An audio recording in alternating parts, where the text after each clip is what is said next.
I don't know what happened there.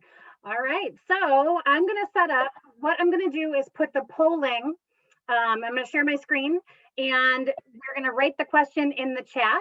So these are a series of are you comfortable with questions, and then concerns to follow as well. So here's my shared screen. Let me just get this up and going here. All right. So our first question to the group, would you feel comfortable sending your girls to day camp? And what would be your concerns regarding day camp? So if you put your answers in the chat, that would be great.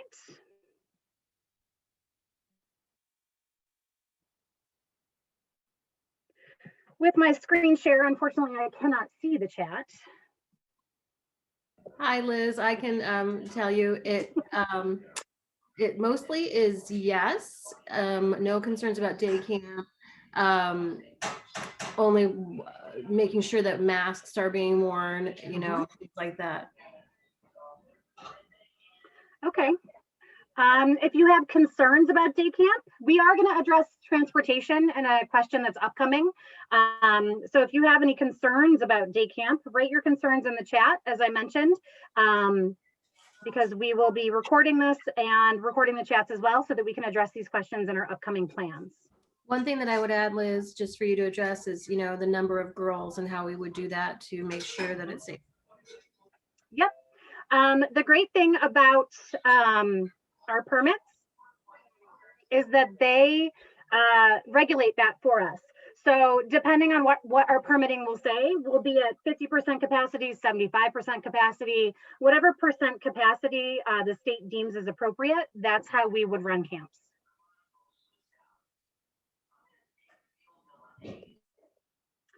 So I see another question from Carol B regarding day camps at areas in addition to camps, and I absolutely agree with that. So we are going to be working on a plan to hopefully bring day camps to some outlying areas outside of our camp properties. Yes.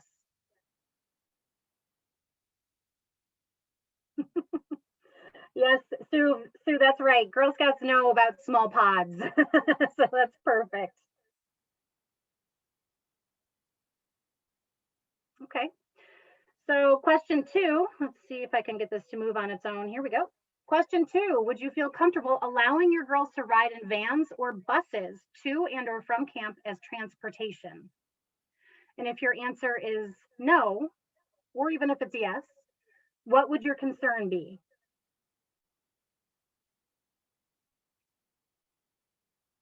If any. And my kids, I'm in a solid-based school district. My children, they go to school, they ride the school bus. So what we've done in the past is we have rented school buses from First Student. I think they're the same busing company that buses for the Syracuse City School District. And they obviously follow COVID protocols and everything that they need to do because those students are going to school. I believe Syracuse City is going to school, are they? I don't recall if they are or not. But most companies are busing students to one place or another. So we would just follow any COVID protocol that the bus company would have in place for us. Yep, we also generally send staff members, I shouldn't say generally, we definitely send staff members on the buses as well or in vans with the girls. So the girls would not be riding buses without a staff member, a paid GS NYPENN staff member on the bus with them. Okay, perfect. Question number 3, would you feel comfortable sending your girls to resident camp? And this would be overnight camp. And in the past, we've run different varieties of resident camp. We have run full week from Sunday to Friday, so that the full gamut of resident camp. We've also run mini camp sessions, and so those would be Sunday, Monday, Tuesday type sessions, so a little bit shorter, which tend to be popular with the younger girls. But these would be camps where the girls stay and eat, hopefully shower, hang out, do activities, and all the things that they normally would do at resident camp.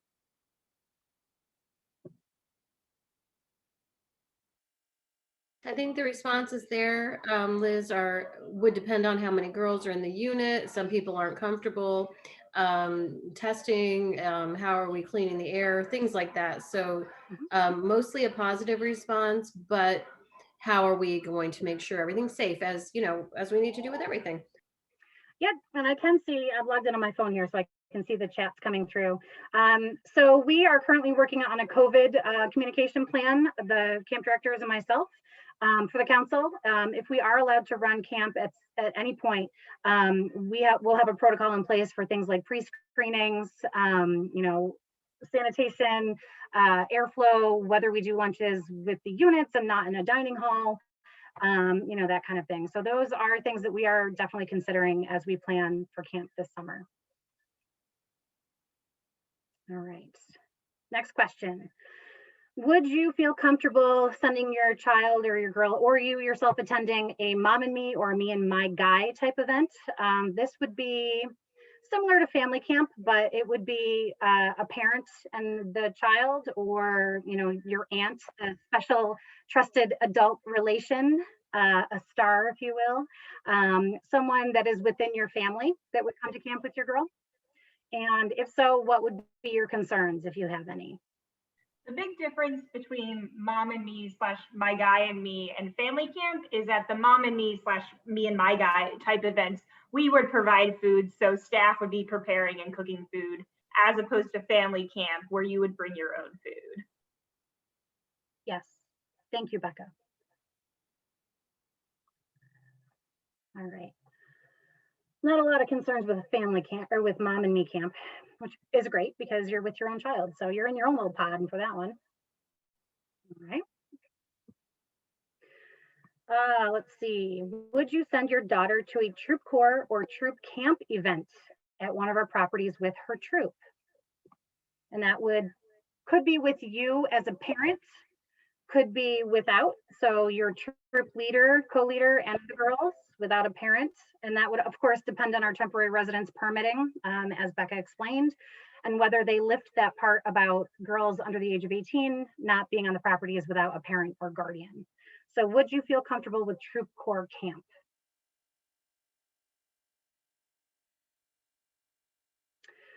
Regarding some of these ones that we're talking about now, as Becca mentioned, our staff would provide food and activities for these types of activities and events.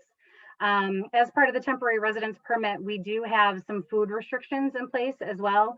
You know, we typically do family style meals at camp. We would not be able to do that during any of these events, or even probably resident camp this year if we're allowed to run it. We're talking about individual servings, you know, prepackaged drinks and food and silverware and things like that as well, just so that you're aware.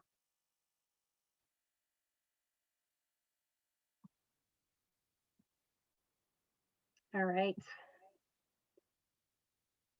Uh-oh, question 6 is the same as question 5. How about question 7?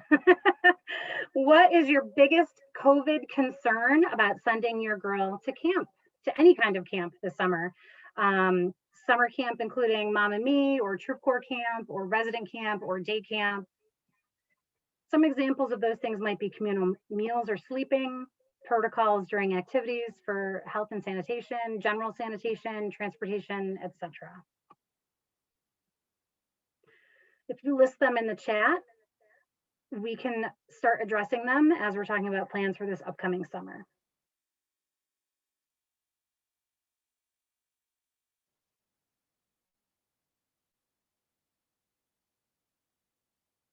Okay.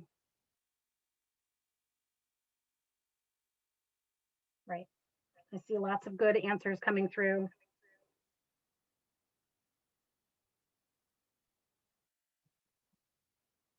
Okay. So those are the questions that we are most concerned about based on what we think we can offer for summer camp this upcoming season. Obviously, if you have any questions that are specific to your own personal situation, you know, if you have something that isn't maybe best for the greater good, but you still want to talk to a camp director about, you can always email us at summercamp@gsnypenn.org, and we'll direct that email to the proper person, whoever camp director you're thinking about going to, and we'll be sure to answer those. So I'm going to stop sharing my screen, I think, so I can get back into the, oh, look at that chat. So much chat. All right. So as I mentioned at the outset of this meeting, we're not ready to make any camp announcements quite yet. There are a lot of things for us to think about. We want to make sure that we're, as safe as we can be, following every protocol that we should be, and we're in line with our camp permitting and temporary residence permitting as well, so that we don't lose it. Nobody wants to lose a permit. So if you have any questions for us, I'll open it up to questions. If you have anything that you want to chat about, any suggestions, if you know of any programs that possibly run in the off season that you want to tell us about as well. And then of course, if the camp directors have anything that they'd like to say or they'd like to chat about, I'll open it up to them as well.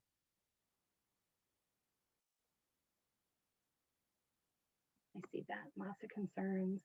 So the good thing about summer camp, unlike tonight here, is that the weather is pretty good generally from June to September.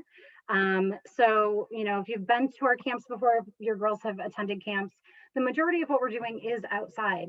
And at most of our properties, it would be really easy for us to move meals outside as well. All the camps have pavilions that the campers can eat meals under. We will likely keep them in their cabin unit pods. That seems to work well at school. I know my kids are in cohort B at Solvay, and they don't interact with cohort A. So, that's likely to spill over into summer camp programming as well. Just throwing that out there. So outside is good. And, what better than to go back to the basics of summer camp, essentially in Girl Scouting. It's, obviously one of our 4 pillars, and it's the year of the outdoors. So the more things that we can do outdoors, the better, frankly.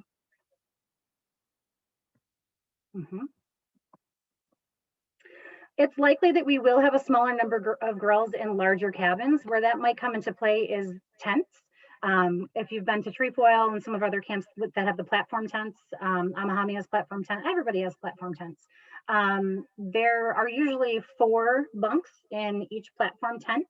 And we just need to do measuring. So we'll get the measuring tapes out.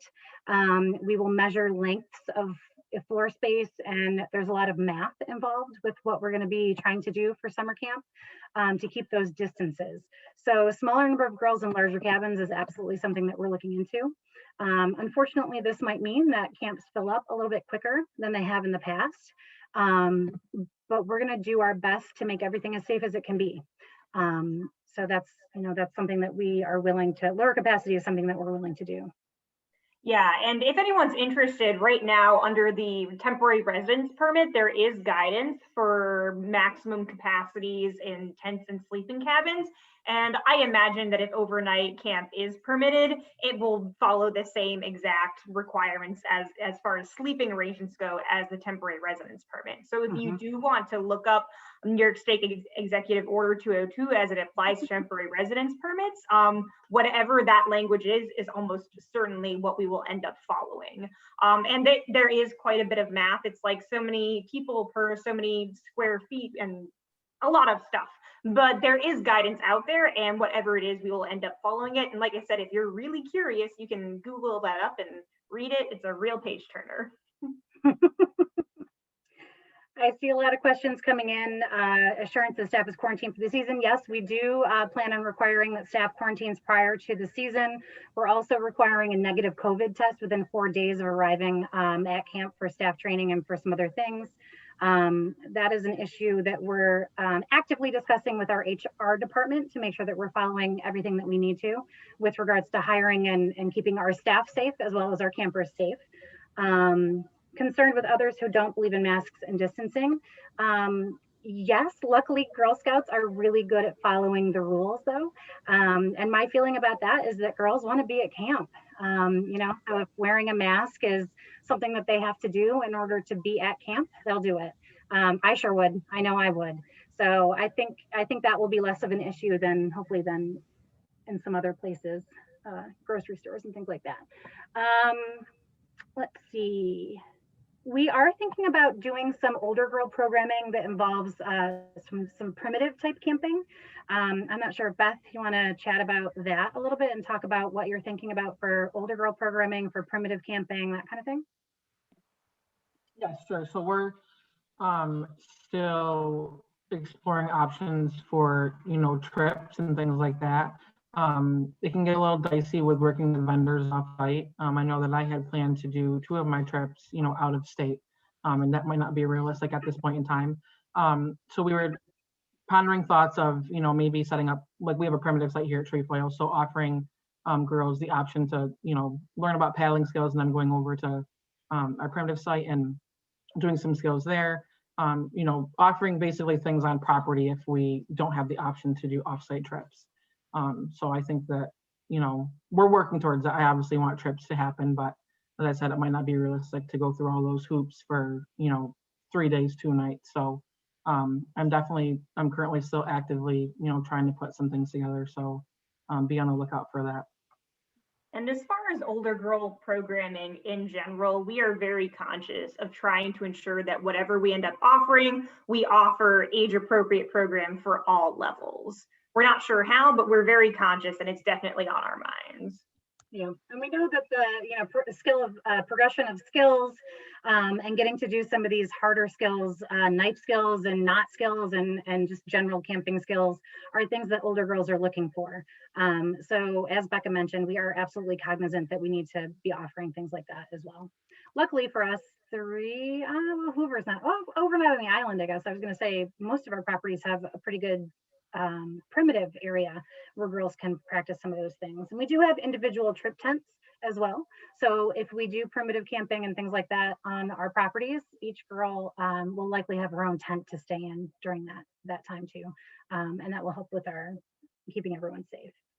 Let's see.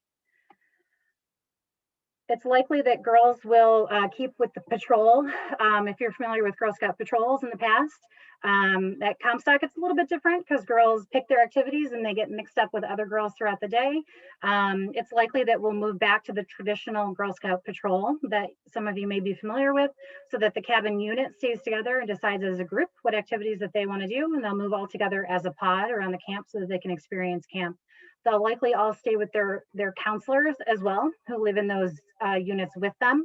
But they will have different counselors that teach archery or boating or any of those specific skilled activity areas that general counselors might not know about. During family camp this past summer, we had all those instructors that were wearing masks. So as they're instructing, they're wearing masks. If you came to family camp, then when you go out to with your family pod, you could take your mask off. That likely won't be the case with camps this summer. We'll be masking as appropriate according to New York State guidelines. So there's a return to tradition with the patrol system, if you're familiar with that. There's a question about, do you have a date in mind that you'll know before making a camp decision? We are planning for camp. And I know a lot of other councils out there, it can be frustrating to see other councils open their camp offerings for this upcoming summer and think, well, why isn't NYPENN doing that? Where are our camp offerings? What is going on? And we honestly hate keeping you in the dark as much as we are. We know it's worse for you because you have that girl at home that keeps asking you, when am I going to camp? What am I doing this summer? What's going on? The thing that we don't want to do is set it out there and get your hopes up. Last year was awful. It just was awful.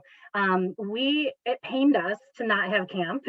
We sort of wandered around on the camp properties in the beginning of the summer season, like looking at each other going, what are we supposed to do now? So it wasn't great. And what we don't want to do is get your hopes up and get your girls' hopes up. And then have it be June and then have to say, just kidding, it's the same as last year, we can't do it. So we're trying to be really careful. We do know that it's frustrating that we don't have answers for you right now. We're hoping for the best, we're planning for the best, we're planning for camp. But we don't want to say, yes, we're doing it all. And then, June 1st comes along and we have to rip it away from you again. We just don't want that to happen. So we're thinking that as we get closer to April for our summer camp permitting, we require, the New York State Department of Health requires that we submit our permitting 60 days prior to the opening of camp. So things are starting to ramp up with the New York State Department of Health and with the county health departments as well. Tompkins County is really proactive. So we've been getting a lot of emails from Tompkins County. They're super proactive. I don't think Beth has heard anything from St. Lawrence County. They're pretty quiet for the most part.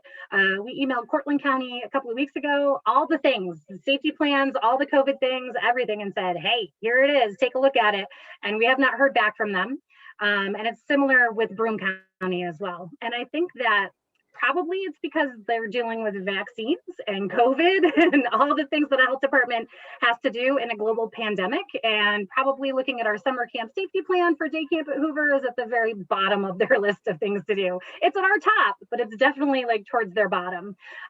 So I'm thinking that as we get into April, we're going to have to start sending permits and background checks, all of those things that we have to do to run camp. We have to start sending those in. So we are going to be getting more information from them shortly. And I'm thinking April is a good time to make decisions about summer camp moving forward. Hey, Liz, lots of questions about camp credit from last year and holding their places, just because that seems to be a ton of them.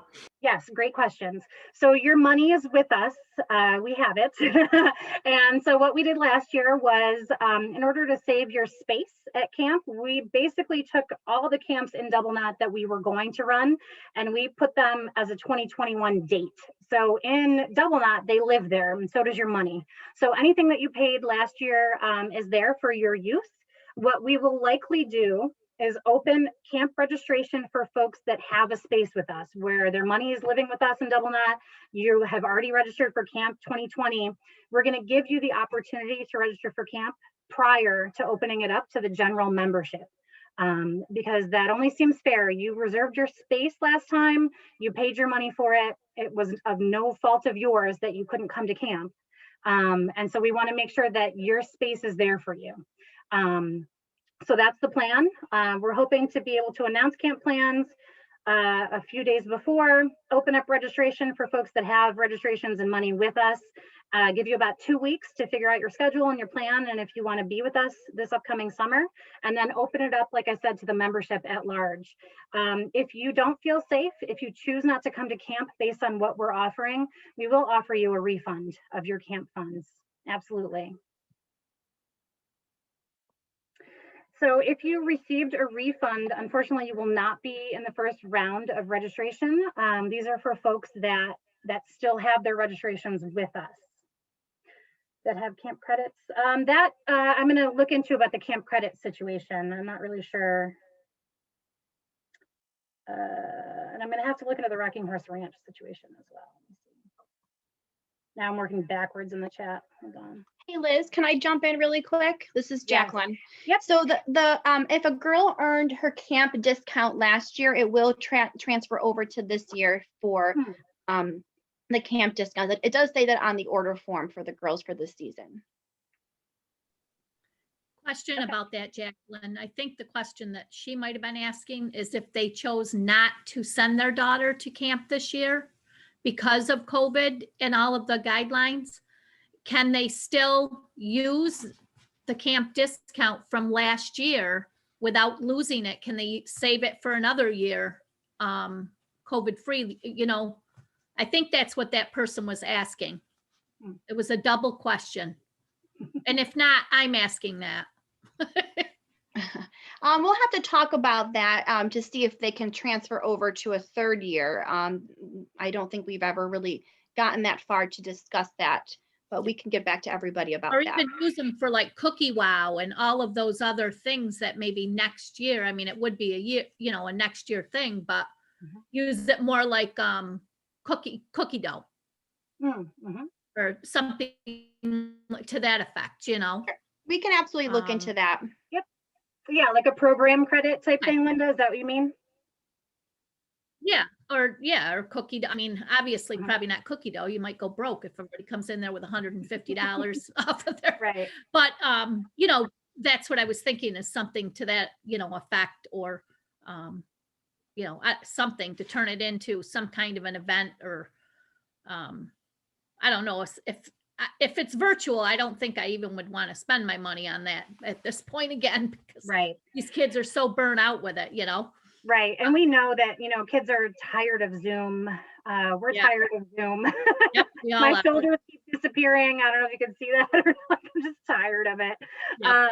So yeah, we know that, and I see questions in the chat about having programs coming up. Yeah, we're hoping to run programs in person.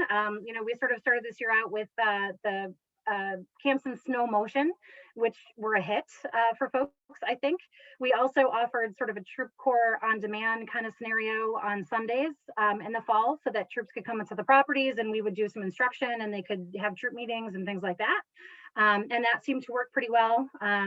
So we're slowly dipping our toes into in-person programming again.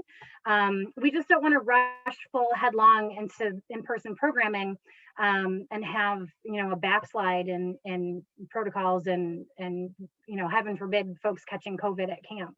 You know, we don't want to run that risk. So as far as we can push programming and do on-site programming at camps, yes, we're doing everything in our power to make that sort of thing happen as the weather gets a little bit better, or if it doesn't, whatever, come out and snowshoe and ski and do all that. Becca was there this past Saturday out at Hoover, and she said it was a great time. So yes, okay, so I see the question is, if we earned a free week of camp, are we going to be in the first round of picks? Yes, we keep is that for cookies, you mean? Liz, can I jump in? Yes, go ahead, Mandy. I was kind of intimately involved with the cancellation process, so I'll just jump in and kind of explain. So we don't usually have tiers of registration. That's never something we've done. We don't have kind of like these like priority registration things. The only reason that's something for this year is we incentivized people to keep their money in our system, just so we didn't have like this crazy refund process.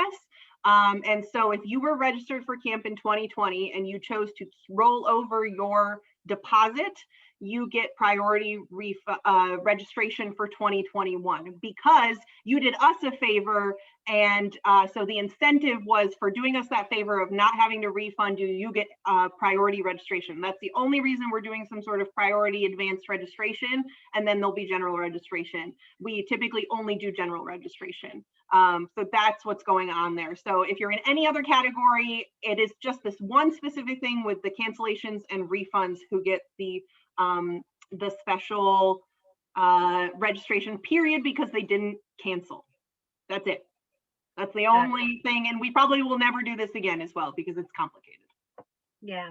Yep. Thank you for clarifying, Mandy, and understanding that question better than I did, obviously. I appreciate it. I got you. Yep.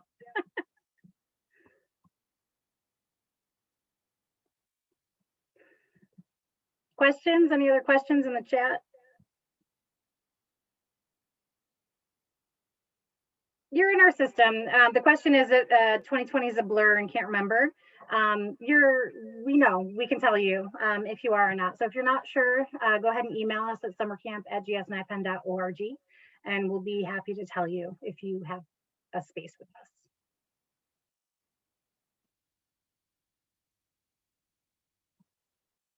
Two-week adventure camps. Everything is on the board right now. We haven't really ruled anything out. We basically, like I said, are just following protocol. We need to make sure that we can do things safely, especially with regards to adventure camps. You know, Beth and I were talking the other day about going into the Adirondacks, and the girls love that. But if you've been to the Adirondacks recently in the summer, it's busy. There's a lot of people there. You know, campsites, you can reserve campsites. And campsites are typically filled up months in advance. And so, you know, it's not like taking a walk into the woods and being alone with the bears and the mosquitoes. You know, there's hundreds of other people out there that want to do the same thing. So those are the things that we take into consideration with some of our adventure trips as well. And regarding the rollover, not everyone from last year rolled over. We weren't full last year when we had to cancel camps. And so it's unlikely that you'll get closed out because you didn't roll over. Highly, highly, highly unlikely that'll happen. Right, and we canceled camp, I think, in a decent amount of time before our registrations really ramped up, as Mandy said. So not a whole lot of our camps were full at that time. Yeah. Additionally, you know, looking at how we're going to offer camps and what we're going to do, this summer's dates are still something that we're working on as well. So it's likely that if we see interest in camp and there's a lot of girls on wait lists and things like that, we could always add time. We can add time to camp as well. So that's a possibility too. Let's see. I think I'm going to have to touch base with Jacqueline probably after this meeting to chat about cookie sales and cookie rewards and things like that. So I see questions in the chat about these types of things, but I think that's going to be a larger conversation before we can give answers on that. I don't know if Jacqueline, if you have any thoughts on that at all. I'm sorry, I missed that one question. Well, there's just some questions about using cookie, earning $150, $300 cookie sales, etc. That's the camp discount that will be transferred over to this season. We did say that any girl that earned the camp discount from last year that was not able to go will absolutely be able to use that again with this season, and they can almost double up on their payments. Well, there will be other, we have 4 camps, to answer the question about if all the slots are full. We do have 4 camps that we plan on running, if permitting allows, robust camps at. So I don't know if we have ever filled a full camp before. So hopefully those girls that have earned that money will be able to find a week that fits for them at one of our 4 camps. I know resident camp is usually where they want to go to. But over the 3 camps that offer resident camp, gosh, numbers wise, we have 750, 800 give or take slots in a regular season. And that's a lot. Like I said, since I've been here, I've been at the council for 5 years. A camp has never filled in summer camp since I've been here. So I'm not sure that that's going to be a problem. I don't know though, honestly. I hate saying I don't know, but I don't. Yeah.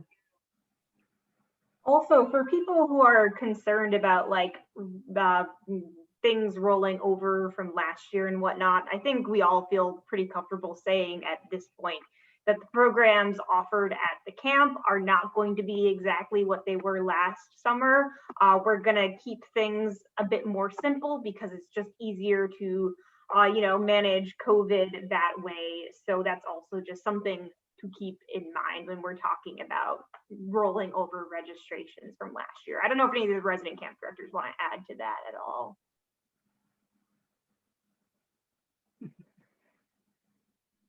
So when it comes to what we offer, a lot of things require pre-planning. They require us buying specific equipment, specific supplies. And really, we would rather not spend a ton of money ahead of time if something is just going to be canceled by the state later. That's why we're really trying to go back to the basics, stick to quick, easy camp, get the girls outside in a canoe, in the water, shooting archery. These are all things that we have available, we have ready. When you get into specific themes, new equipment, it's just money that may be wasted. So we're trying to play it as safe as possible, not do anything crazy fancy, and just give the girls the best experience that we can. And like we've been trying to make it known is that this year, whatever it will be, isn't going to be typical regular camp.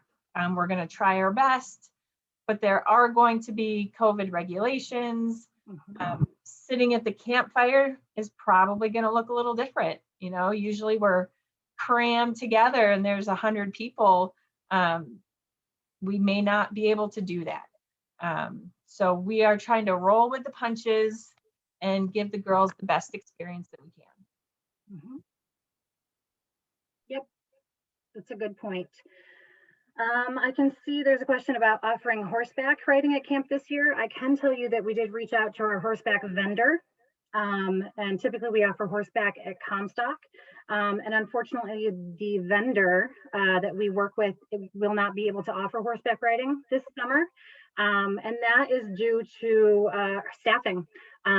She hires a lot of staff, actually international staff. She hires a lot of French girls to come and teach horseback riding. They have quite the program there. And so obviously international staff are on the fence. They're on the bubble this year. And so she simply does not have the staff to run the program that she has in the past. So as of right now, we don't have plans to run horseback camp, unfortunately, at Comstock this summer. Yep, and I can see another comment from Kathleen. Yeah, I mean, we're back to basics, I think, with summer camp this year. You know, we missed it last year. We know girls want to get outside. We know girls want to be with other girls and to, you know, do their thing and swim and boat and hike and canoe and all that. We're going to keep it simple. That's all we can do. The worst that can happen is that we get canceled again, and we just don't want that to happen. So we're going to try our hardest to provide the safest, the cleanest, but also the most enriching experience that we can under the circumstances that we have right now. It might not look the same as camp has in the past, but it doesn't mean that your girl's not going to have a great time while she's at camp. That's, you know, that's why we do what we do. So regardless, any camp experience that they have, you know, we're going to make it the best.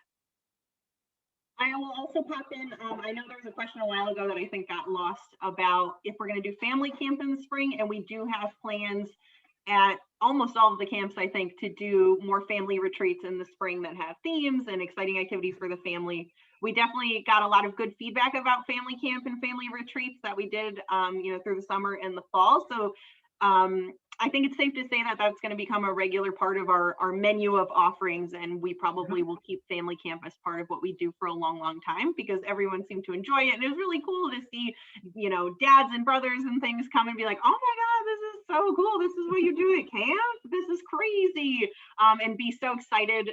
I absolutely loved, like, the dads and the grandpas being like, canoeing, what? This is amazing. So we'll definitely have those regardless. You know, if we have only family camp because of permits, cool. If we can do, you know, more of our standard girl programming, we'll still have family camp because we heard such a good feedback about it, and it was a lot of fun for us too. So you can definitely look for more dates for that coming once we announce everything as well too. Yep. And yes, Linda, you can use your camp vouchers for family camp. Mm-hmm. Yep. And we did that this past summer too. So regardless of what we run, if we do Mom and Me's or Me and My Guys and that sort of thing, we will be making sure that those camp credits and those vouchers apply to whatever. All right. Coming up on our time here, almost 8 o'clock. So as we mentioned, if you do have questions, concerns, sounds like there are a sort of a mixed bag of questions and concerns still out there. And I know there are questions in the chat that we did not address, but we're going to do our best to do that. And that was the point, as I mentioned, of this town hall, to hear your concerns, to hear your questions, and to try to address them as best we can. So I'm gonna save the chat so that I can just go through and make sure that I match up questions and concerns with the folks that ask them, so that we can get you the answers that you need. And if we have answers that you don't like, well, that's okay too, I think. Because sometimes that happens, and we're all just trying to do our best here in this new world of COVID. So we do appreciate your patience. I know it's been frustrating not knowing what's going to happen.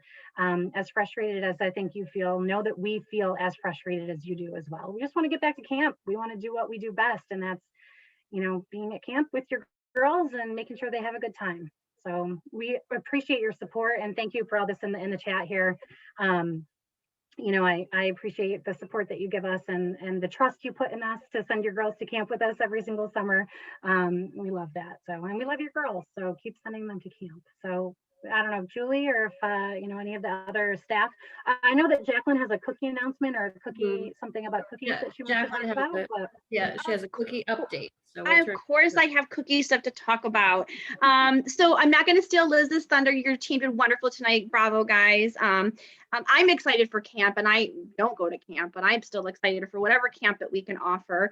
But just to give you guys a really quick overview where we stand in this week's work, cookies. The cookie cupboards are flying out of cookies. The cookies cannot stay in the cupboards more than 5 hours, and then they run out of them.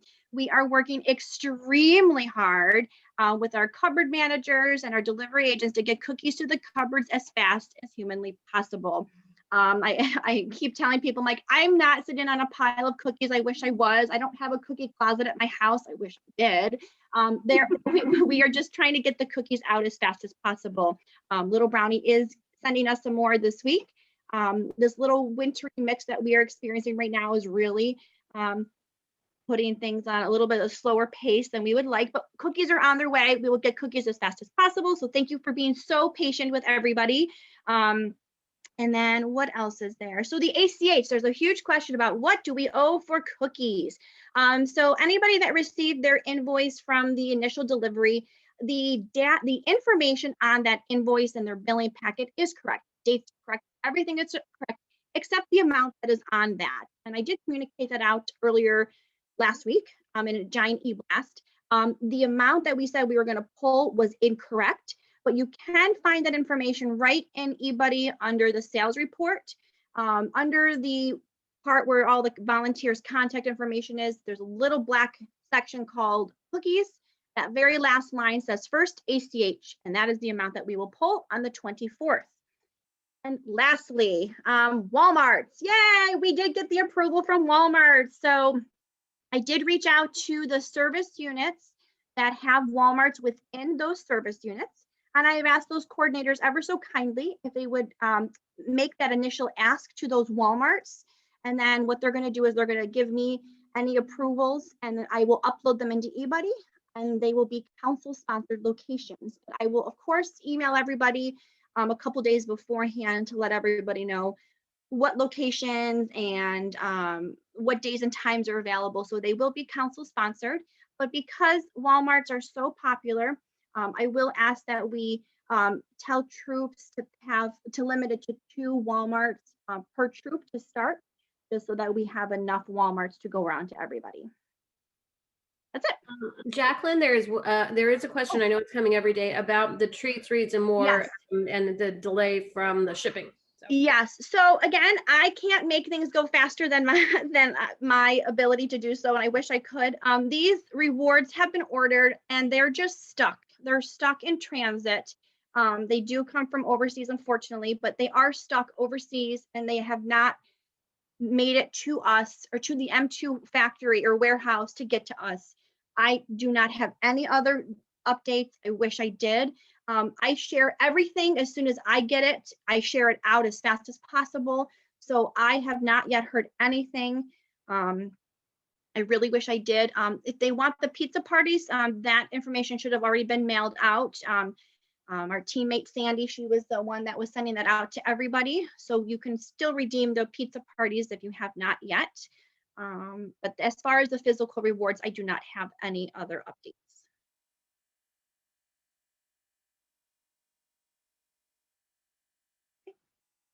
Thanks, guys.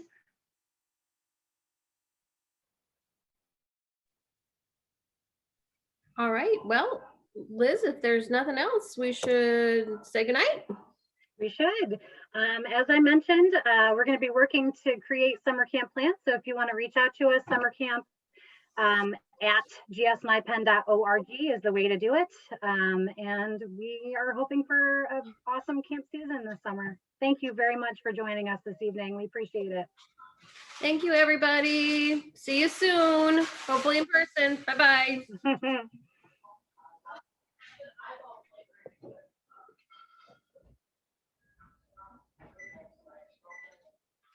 That was 12.